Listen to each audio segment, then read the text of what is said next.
విధ్వంసమైన ప్రభుత్వం ఇది. ఒక్క మంచి పని చేస్తలేదు, కూల్చివేతలు తప్ప ఏం లేదు.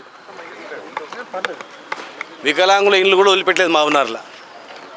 వాళ్ళ పేద ప్రజల మీదనే, ఆ పొంగులేటి శ్రీనివాస్ రెడ్డి మీదనో, లేకపోతే అక్కడ కేవీ రామచంద్రరావు మీదనో, లేకపోతే ఇంకా అక్కడ కట్టినటువంటి ఇంకా చాలామంది ఉన్నారు. మూసీలోనే కడుతున్నారు. ఇప్పుడు ఇంకా పెద్ద పెద్ద కాంప్లెక్స్ కడుతూ ఉన్నారు. వాళ్ళ మీద లేదు. పేదోళ్ళు ఎవడు అడగడు అనుకుంటారే మీరు. ఇదే పేదోళ్ళు ఇలా మీరు మూసీలో కడుతున్నారు కదా పెద్ద పెద్ద బిల్డింగ్లు, ఏదో ఒక రోజు కూల్చేస్తారు. వీళ్ళ జోలికి వస్తే ఎవరు విడిచిపెట్టరు. వీళ్ళతో పెట్టుకుని ఎవడు బాగుపడలే. పేదోళ్ళు ఉసురు తగిలితే ఎవడు కూడా బాగుపడింది ఇంతవరకు కూడా.